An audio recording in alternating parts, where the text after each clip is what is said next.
I mean, you could do either or. You could either watch the book.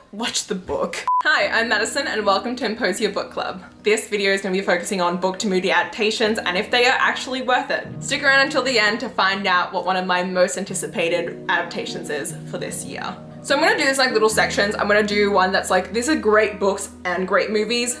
These are great books, but the movies are awful. And then these are great movies and the books are like, meh. So for great books, great movies, I'm gonna start off very typical, and that's going to be The Hunger Games. Of course, it's an amazing trilogy, and the movies are just stellar. It is one of the few YA fantasy dystopian adaptations that actually follows the books. So often they change things, but they stuck to it to a T, and it was just phenomenal. And also turning it into a movie, it just means you got to see all these amazing things. You got to fall in love with the characters all over again. And it was just like, if you have not watched the movies, why? The next one is going to be Gone Girl by Gillian Flynn. This is a thriller and I would highly recommend. I mean, you could do either or. You could either watch the movie or you could read the book, because obviously once you know the twists and turns that happens, you're not going to be shocked in the other format. So I would recommend reading the book first, because once you watch the movie, like, well, I don't know why you would spend the time reading the book. So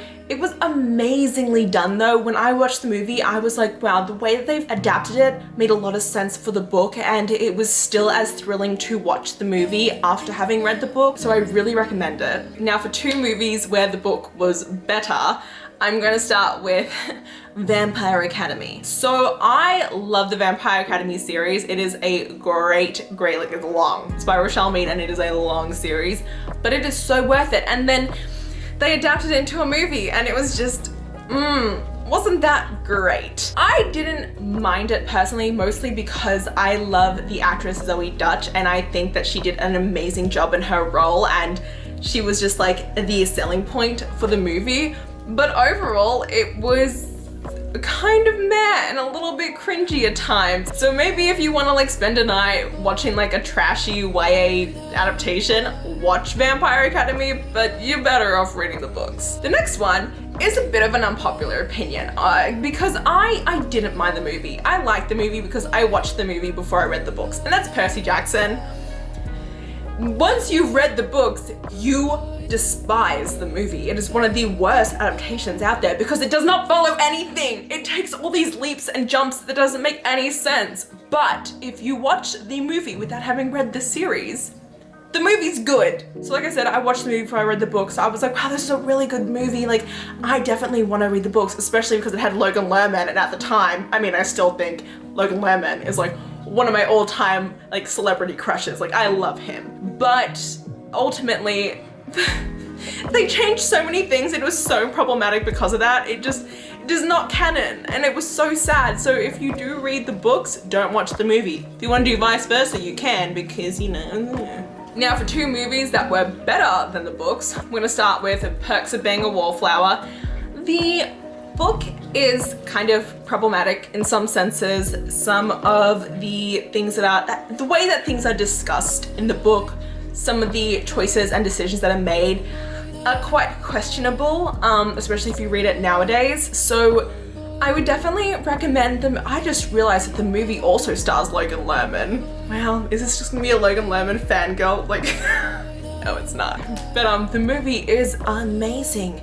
I cried like a child fresh out of the womb when I watched this movie. I will say there are a lot of triggers in it for depression, anxiety, and suicidal ideation, as well as rape and assault. So do know that going into it, it is a very dark film, but it is honestly one of the best films out there, and it is one that I would highly recommend to anyone to watch because it is just phenomenal. But you don't have to waste your time on the book. And then the other one, which I think is going to surprise some of you, is the fact that the movie of Legally Blonde is better than the books. I know, did you know that Legally Blonde was a book beforehand? You probably didn't. So I grew up loving the Legally Blonde movies. Like, they were my ish. My mom had the DVDs of them and I would rewatch them all the time. Like, to this day, it's probably still my most rewatched movie. Who doesn't love Elle Woods? Who doesn't love the Legally Blonde movies? If you haven't seen them, you are missing out on a cultural classic. But the book, it's meh. it's fine. You don't really, I read it afterwards because once I found out that it had a book version of it, that is what the movie was inspired from, I was like, oh, I want to read it. You know what I mean? Like you're better off just watching the movies. And then upcoming book to movie adaptation that I'm super excited for is The Nightingale by Kristen Hanna. I am not someone who reads historical fiction. I know that I'm not going to be able to get through the book, but knowing that it's being adapted into this movie, I'm like, oh, I'll definitely watch the movie. Like, I don't know, for some people, it's not worth reading the books if you know it's not your style, but you can still really love the movie adaptation of it, and The Nightingale is one of those for me. It also stars the Fanning sisters, who I feel like we really haven't seen that much in movies lately, so I'm really excited to see them together in one. Anyone who reads it and loves it, it's one of their best books of all time. So I give kudos to people who can read historical fiction. It's not my jam, but I am pumped for the movie. So let me know down below what some of your favorite book to movie adaptations are, or if you think that they suck. And I'll see you in the next Emposia Book Club video. Have a great one, everyone.